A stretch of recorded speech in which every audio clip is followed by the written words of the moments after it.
Sometimes you can't always get what you want right away, but if there's something that you really want and have your mind set to, there's always a way to do it.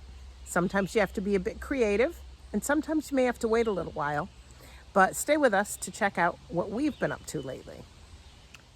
2 years ago, when we started revamping our garden beds, we added some cattle panel trellises, but we ran out of the funds for buying more and still needed a few to finish up.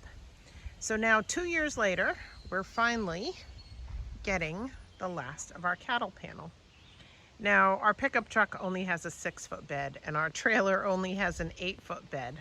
So a little bit of creativity and origami later, we were able to go to Tractor Supply and get ourselves 6 more cattle panels. So we're going to get these unloaded and get them put into the garden.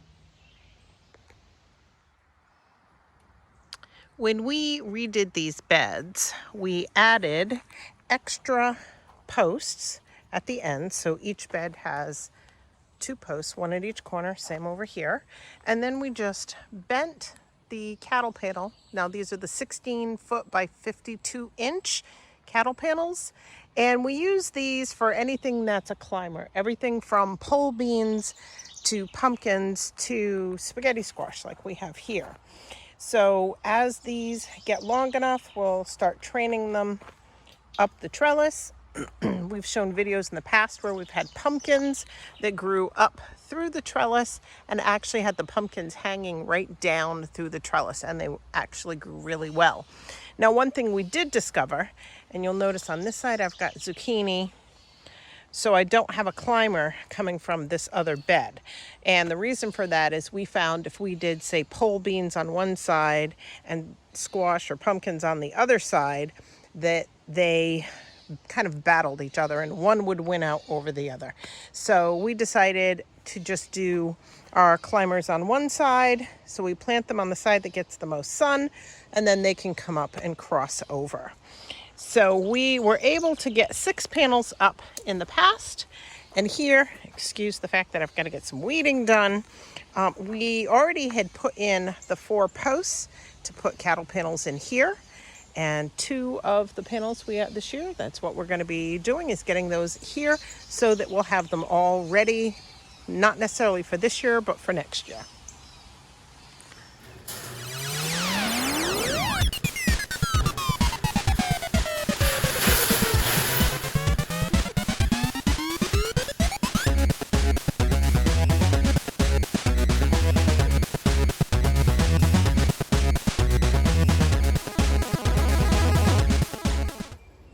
So you're going to see as we attempt to get these cattle panels in that it can be a little bit of a challenge, especially if you've already got your plants into the garden beds.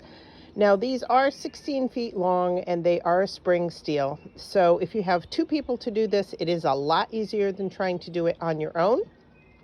But we're going to be able to manage to get these bent in, slid between the posts and the edge of the bed, and then we'll get them adhered.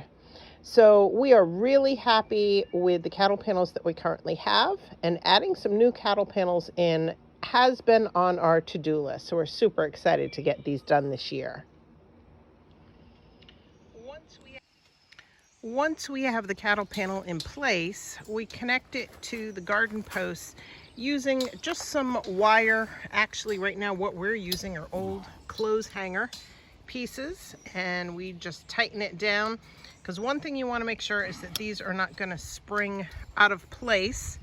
They are a high tension, so if they were to spring out of place, they could either break something or somebody could get hurt. So now we have our cement block garden beds. So that's why we're using the posts like we have over here.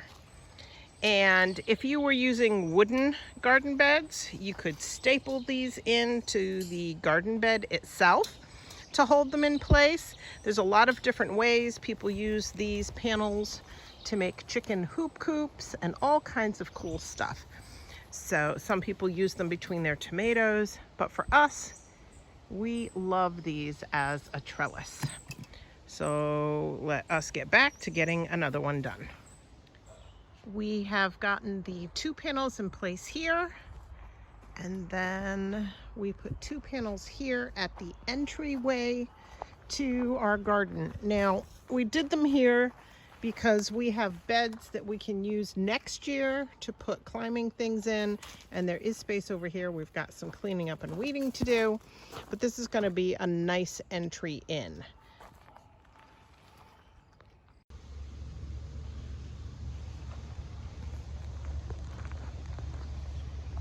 So what we've done is taken our 2 extra cattle panel and we put them actually on the edge, on the outside of the garden.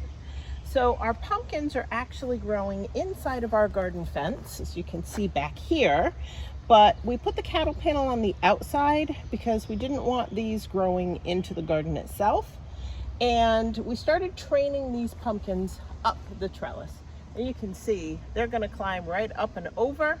We've got one up here. And what I do is just every day I come out and I adjust how they grow so that I can keep them going over the top. There's another one here at the end.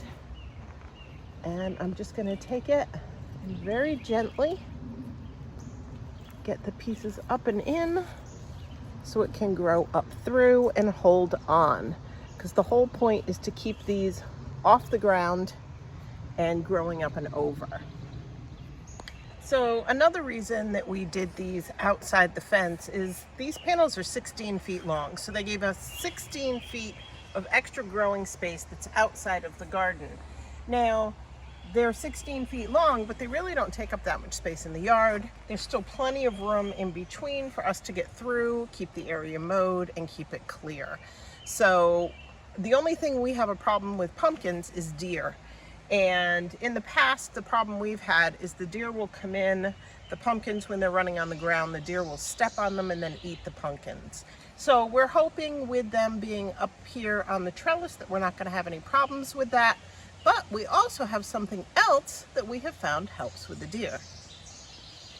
So we have a lot of Rose of Sharon. We started off with just a couple. They ended up propagating and we ended up with a ton of them. So we planted them all along our fence for the garden in the plan that ultimately these will become a garden hedge. And we had extra, so we planted past where the fence goes. And we have found that the deer appear not to like Rose of Sharon. We have hosta plants in the back, and they used to get eaten off every year, and now the deer aren't touching them at all. Ever since we planted these, the deer have completely left those alone. And the funny thing is, the Rose of Sharon are only on one side. So for whatever reason, whether it's a scent or a smell, the deer appear not to come in here. So we're hoping that's going to be to our benefit with the pumpkins as well.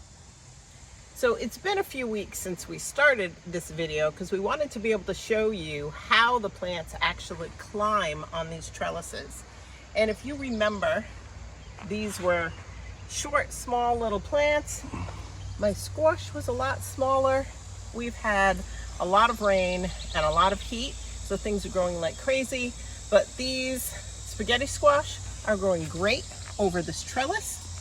And they grew right up the top. So like I mentioned at the beginning of the video, we don't plant things on both sides because the spaghetti squash has actually grown from the bottom on this side all the way over to this side, and we're trellising it back up. So these are going to end up by the end of the season taking up this entire trellis. This spaghetti squash is actually growing over to the next trellis, and let me show you what's happened on a couple of the other trellises as well. So this is one of the 2 new trellises we put in, and at the time we didn't have anything to go up against it. On this side, you can see our Roma tomatoes are actually making use of this as a brace there. And on the other side, we had some volunteer melons come in that were in with our peppers that are on the other side in this bed. So we moved the melons and we are trellising them up this fence as they grow. And it turned out to be a perfect place to have put this for this year. So to kind of end this video off, the 2 cattle panel we put at the entrance to our garden that we said would be for future use, we ended up clearing this area. We had some later pumpkins that needed a place to go. So we put them in here with the plan that these will get trellised up and over this set. And this has turned out to be a great investment for our garden. Will we continue to get more cattle panel? Possibly, as we find places where it works out well, or maybe other uses for it. So if you use cattle panel, make sure to leave comments in the bottom of the video to let us know how you're using them. And until next time, everybody, stay cool and take care. Thanks for watching. If you enjoy our videos and want to help us out, please like this video and subscribe. If you know someone who would like our videos, make sure to share, as this really helps our channel out. Again, thanks, and see you soon.